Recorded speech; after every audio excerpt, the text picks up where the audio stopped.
Some of us are asking God for certain things and we're wondering why He's not moving.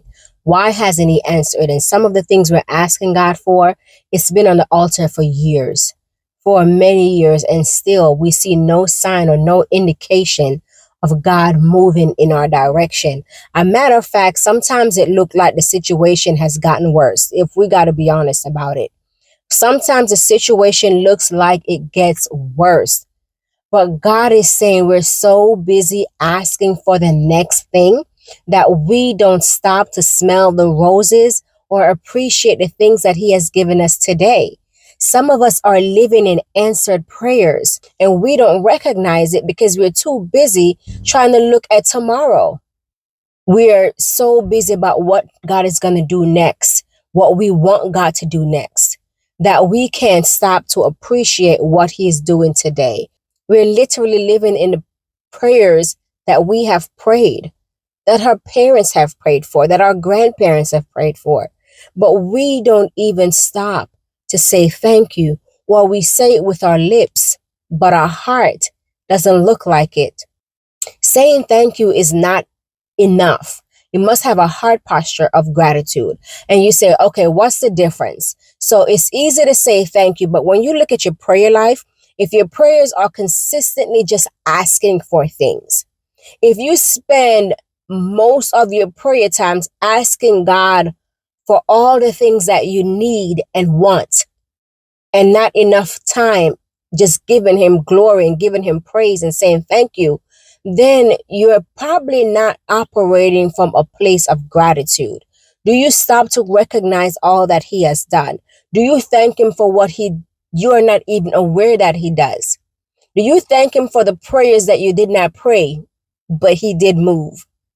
Did you thank Him that He saved you from an accident that you didn't realize that He saved you from?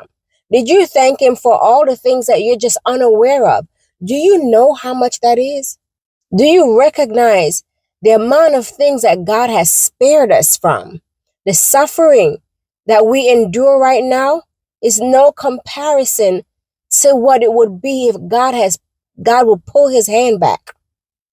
If God pull His hand back, oh baby, the suffering cannot be compared. So while nothing is wrong with asking God for things, it is important that we recognize what He's already done. Some of us ask God for spouses. We ask God for children. We ask God for community. And God has given that to us. And what do we do with it? We dishonor those positions. We dishonor being a husband, a wife, a daughter, a son, a brother or a sister, or a friend. We dishonor it by how we serve in those positions. If you're not showing up and serving as unto the Lord, you're dishonoring that position. If you constantly complain about everything that is not right in those relationships and what you can't stand about the person, you're not honoring the position. God wants you to serve those positions as unto the Lord. That means dying to self, and that's a hard one. It's more than just you. It's more than about your feelings. Sometimes you got to push your feelings to the side to serve others. Christ came that He may serve others. Christ knew that His time would come, but so many times He said, my time has not yet come. And while He's waiting, He is serving. So how are you waiting? Are you serving while you wait on whatever it is that you believe in God for? Whether you believe in God for the healing, whether you believe in God for the financial breakthrough, whether you believe in God for the new home, whether you believe in God for a family, for a spouse, for children. Are you serving while you're waiting, or are you complaining while you're waiting? How you serve matters. And Vashti did not honor her position, and so she lost it. She lost her position because she failed to honor what God had given her. And we see the same thing with Esau. When Esau did not honor the fact that he was a firstborn and the birthright that comes with it, he was too busy thinking about his stomach. So he lost his birthright. He did not honor the position that God had given him. So how are you honoring the people in your life and honoring the position? Some of us complain about the job. That's another thing. We complain and we whine. We can't stand our job. We hate the job, and it is so much disdain towards the job. If you're not going to make the changes to get a new job, stop complaining about it. Stop complaining. Be grateful that you have a job in this season, in this climate, in this economy. Be grateful you have a job that can pay the bills or put food on the table. But if you're not going to make the necessary changes you need to make, stop complaining. Stop. How are you waiting? What does it look like? Do you whine and gripe about everything? Think about, do you know somebody who everything is like, they're just a pessimist. Everything is just bad. Everything is negative. Everything is woe is me. They can never see the good in anything or anyone. Now, you don't want to be around people like that, because they will affect your spirit. They will affect your speech. They will affect how you carry yourself. Birds of a feather flock together. You ever hear your old folks say that, or your grandparents say that? Scripture says, how can two walk together except they agree? So don't allow yourself to be surrounded by people who are going to constantly complain, because what you're going to realize is that you're going to start complaining too. At least if you're walking with them, be the influence and don't be influenced by them. But you be the one that's influencing them so that their speech can change, so their heart posture can change. Some of us are praying for more. We want more. We want the big house, right? We want the nice, beautiful home, 4-bedroom, 2.5 bath, or 4 baths, or whatever it is that we're believing God for.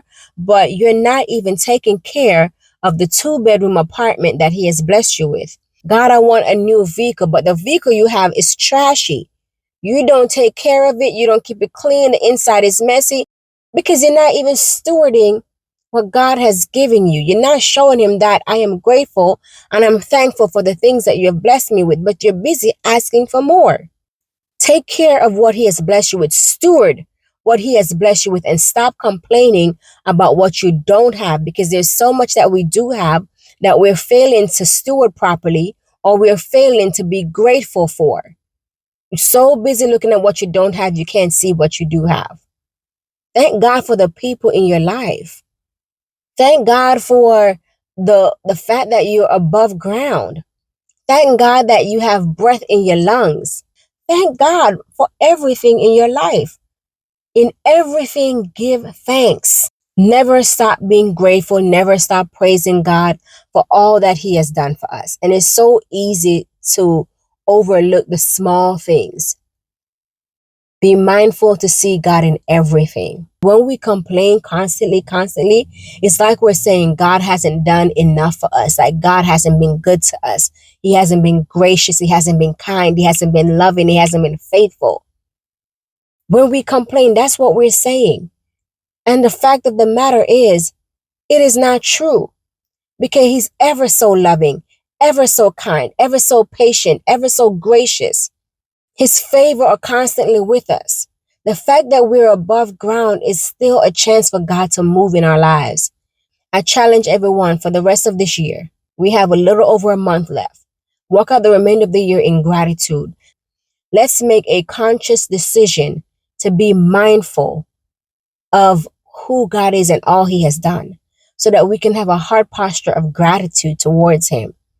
In the comment section, tell me something you're grateful for. I'm grateful for my family. I'm grateful for my church family. I'm grateful to be above ground. I'm grateful that I have so much that God has been gracious towards me. I'm grateful for the very food in my refrigerator.